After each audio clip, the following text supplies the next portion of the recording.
നടി ഹണി റോസിന്റെ പരാതിയിൽ വ്യവസായി ബോബി ചെമ്മണ്ണൂരിനെതിരെ കേസെടുത്ത പോലീസ്. നേരിട്ടും സമൂഹമാധ്യമങ്ങൾ വഴിയും അശ്ലീല പരാമർശങ്ങൾ നടത്തിയെന്നാണ് പരാതി. സ്ത്രീത്വത്തെ അപമാനിച്ച ജാമ്യമില്ലാ വകുപ്പ് പ്രകാരമാണ് കേസ്.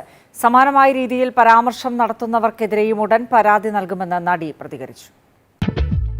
എല്ലാം വിധിയുടെ വിളയാട്ടം.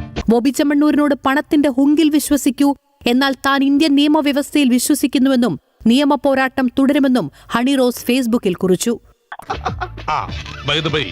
നിങ്ങൾക്ക് ആവശ്യമുള്ളത് പണമാണ്, എനിക്ക് ആവശ്യത്തിലധികമുള്ളതും പണമാണ്. വേറെ വാക്കുകൾ ഉപയോഗിച്ചുകൊണ്ട് ഞാൻ പറഞ്ഞത് വളച്ചൊടിച്ചുകൊണ്ട് വേറൊരു രീതിയിൽ പല രീതിയിലും പറഞ്ഞിട്ട് അവർക്ക് അതിൽ വിഷമമുണ്ടായി എന്ന് ഞാൻ മനസ്സിലാക്കുന്നു. പക്ഷെ ഞാൻ അവരുടെ അടുത്ത് മോശമായ ഒരു കാര്യങ്ങളും ഒന്നും ഉപയോഗിച്ചിരിക്കുകയോ പറയുകയോ ഒന്നും തന്നെ ഉണ്ടായിട്ടില്ല. എനിക്കാണെങ്കിൽ ഇങ്ങനത്തെ ഒരു ജോലിയോട് കുടുംബം പോറ്റേണ്ട കാര്യമൊന്നുമില്ല. ഇൻസ്റ്റഗ്രാമിലടക്കം തനിക്കെതിരെ വന്ന അധിക്ഷേപ കമന്റുകളുടെ സ്ക്രീൻഷോട്ട് സഹിതം പോലീസിന് കൈമാറി. അശ്ലീല കമന്റിട്ട് 20 പേരെ തിരിച്ചറിഞ്ഞെന്നും നടപടി തുടരുമെന്നും കൊച്ചി സിറ്റി പോലീസ് കമ്മീഷണർ പ്രതികരിച്ചു. അല്ല, ഇതില് സീരിയൽ ഉണ്ടല്ലോ ഹിന്ദിയില്, അതിലൊരു കഥാപാത്രം ഉണ്ട് ഇവരോട് സാദൃശ്യമുള്ളത്.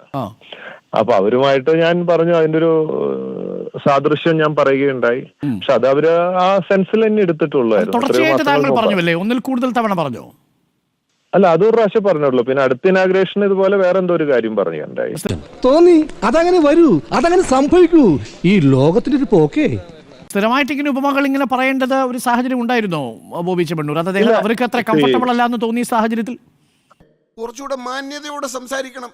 ഞാനൊരു സെലിബ്രിറ്റിയാണ്, അത് ഓർമ്മ വേണം. അവരുടെ പോസ്റ്റിൽ ഒരുപാട് പേര് മോശമായിട്ട് ചിത്രീകരിക്കുന്നുണ്ട്. ഞാൻ കുന്തി ദേവി എന്ന് പറഞ്ഞത് അത് വെച്ചിട്ട് മാറ്റി വേറെ തരത്തിലൊക്കെ പ്രചരിപ്പിക്കുന്നുണ്ടായിരുന്നു. അടങ്ങി ഒതുങ്ങി വീട്ടിലിരിക്കേണ്ട പെണ്ണുങ്ങൾ ഓരോരോ വേഷം കെട്ടലുമായിട്ട് അഴിഞ്ഞാടി നടക്കുന്നതുകൊണ്ടല്ലേ ഇവന്മാരൊന്നും ജീവിതകാലത്ത് നന്നാവില്ല. കുന്തി ദേവി എന്നുള്ള ഒരു വാക്ക് അല്ല, താങ്കൾ അങ്ങനെ പ്രയോഗം നടത്തിയത് കൊണ്ടാണ് ബാക്കിയുള്ളവർ പിന്നെ വലിയ ധൈര്യത്തോടു കൂടി ആ പ്രയോഗങ്ങൾ ഏറ്റെടുത്തത്.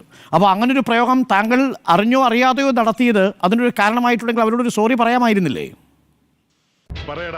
എന്താ നിന്റെ ഉദ്ദേശം? അതെ ഇതിപ്പോ എന്താ പറയാ, ലക്ഷക്കണക്കിന് ആൾക്കാർ ഇത് തമാശയായിട്ട് എടുക്കുന്നുണ്ട്. ആ സെൻസിൽ കുറെ പേര് അത് സീരിയസ് ആയിട്ട് എടുക്കുന്നുണ്ട്.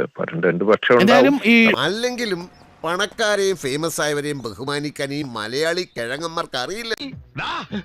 നീ ധാരാവി കേട്ടോ.